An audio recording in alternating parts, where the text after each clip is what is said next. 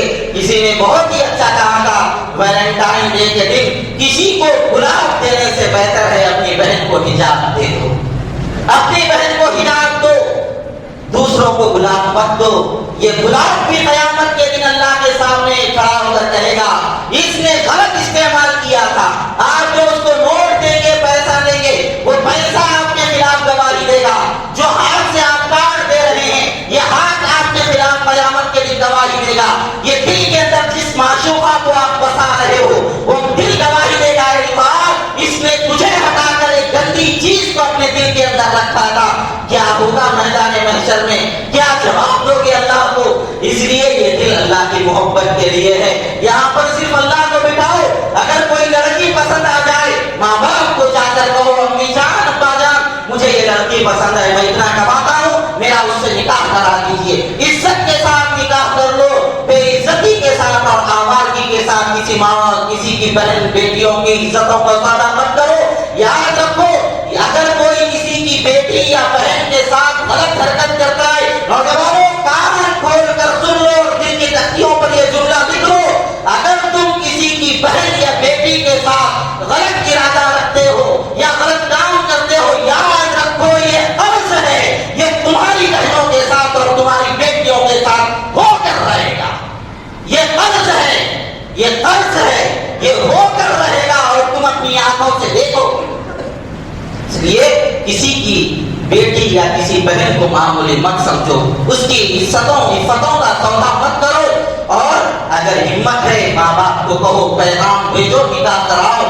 ورنہ میں ایک گزارش ماں باپ سے بھی کرنا چاہتا ہوں، پہلے اپنی لڑکیوں کی خوب تربیت کیجیے، ان کو پردے میں رکھیے، ان کو بے پردہ مت کیجیے، ان کو باہر آنے جانے مت دیجیے۔ خریرا بھائی ہے ہاں تو، پھپھیرا بھائی ہے ہاں تو، چچیرا بھائی ہے ہاں تو، ارے تو دیوری چھینا، ارے بازو والے چھینا، سامنے والے چھینا، یہ کہہ کے خوب بچپن میں بلاتے ہیں، آتے جاتے ہیں۔ یہ بچپن سے ایک دوسرے کو دیکھ کر یا جس وقت سے جذبات بڑھتے ہیں، اس وقت سے ایک دوسرے کو دیکھ کر ان دونوں کے جذبات بڑھتے ہیں، رفتہ رفتہ یہ محبت پروان چڑھتی ہے۔ جب دونوں میں محبت ہو جاتی ہے، اس وقت آپ ایک جملے میں کہیں اس کو چھوڑ دیں، یہ بات ناممکن ہے۔ یہ بہت پرانی عادت ہے، یہ بہت پرانی جڑ پکڑی ہوئی بیماری ہے، ایک دو جملوں میں ختم نہیں ہو سکتی۔ اس لیے ضرورت اس بات کی ہے، پہلے اپنی بچیوں کی اچھی تربیت کیجیے، ان کو کسی کے سامنے آنے جانے سے بچائیے، اور اگر خدا نہ خواستہ، 100 بار خدا نہ خواستہ آپ کی لڑکی نے یا آپ کے لڑکے نے کسی سے اس طرح کا تعلق قائم کر لیا ہے، میں غلط دعوت نہیں دے رہا ہوں، میں ایک سچی اور تجربے کی بات آپ کے سامنے بتا رہا ہوں انصاف سے۔ اگر ایسا آپ کو سننے میں آ گیا، فوراً اس لڑکی کے گھر اپنے لڑکے کا پیغام بھیجا دو۔ اگر وہ لڑکی تمہارے گھر میں چل سکتی ہے یا تم اس کو چلا سکتے ہو تو فوراً اس کو پیغام بھیجاؤ۔ یا تمہاری لڑکی نے کسی لڑکے کو پسند کیا اور اس نے اظہار کر دیا تو فوراً آپ اس لڑکے کو دیکھو آپ کے لائق ہے یا نہیں ہے۔ اگر لائق ہے تو اپنی انا کی خاطر اس رشتے کو مت ٹھکراؤ، ہاں ایسا کرنا، انہیں پسند کری تو کر دینا، کیا نہیں۔ اگر وہ آپ کی لڑکی کے لائق ہے اور آپ کو اعتماد ہے تو فوراً باپ کی بدنامیوں سے بہتر ہے عزت کے ساتھ نکاح کرا دو، عزت کے ساتھ نکاح کرا دو۔ ورنہ ہوگا کیا؟ ہوگا یہ، شادی کے 1 مہینے کے بعد دلہن فرار ہو گئی، نکاح کے 8 دن کے بعد دلہن فرار ہو گئی۔ اور میں آپ کو سناؤں، 2 دن پہلے میرے سامنے ایک واقعہ آیا ہے، وہ یہ ہے کہ 2 دن کے بعد نکاح ہے، لڑکی صاف انکار کر رہی ہے، ماں کو بولی ماں نہیں مانی، باپ کو بولا باپ کو بولی باپ نہیں مانا، ماموں کو خالوں کو نہیں بولی، آدھا کلومیٹر اندر کا اس واقعہ سنا رہا ہوں، نہیں مانے۔ اس کے بعد لڑکی عاشق کے ساتھ فرار ہو گئی، ادھر سانچت ہے ادھر لڑکی بھاگ گئی۔ اس لیے پہلے اپنی لڑکیوں کی حفاظت کیجیے، اور اگر خدا نہ خواستہ ایسا واقعہ ہو جائے تو مناسب سمجھتے ہیں تو عزتوں اپنی عزتوں کا سودا اللہ کے واسطے سرعام مت کیجیے۔ اور میں نوجوانوں سے کہتا ہوں اپنی نگاہوں کو نیچے رکھو۔ قرآن کا حکم ہے کسی کی بہن پر نظر ڈالنے سے پہلے سوچو میرے گھر میں بھی میری بہن ہے، یا مجھے بھی اگر اللہ اولاد دے بیٹی دے گا تو میری بیٹی کو دیکھے گا کوئی تو میرے اوپر کیا گزرے گی۔ کسی کی بیٹی پہ نظر مت ڈالو۔ لڑکیوں کی اچھی تربیت کیجیے، ان کو باپردہ رکھیے، غیر محرموں سے دور رکھیے، اپنے گھر کو پاکیزہ بنائیے، نمازی پرہیزگار اپنے گھرانوں کو بنائیے۔ اللہ تعالیٰ اپنے کرم سے ہم سب کی حفاظت فرمائے اور غلط کاریوں سے اللہ ہماری نسلوں کی حفاظت فرمائے۔ یہ نوجوان بچوں کی اللہ اپنے کرم سے حفاظت فرمائے اور ایسے غلط رسومات سے اللہ اپنے کرم سے حفاظت فرمائے۔ وآخر دعوانا الحمد للہ رب العالمین۔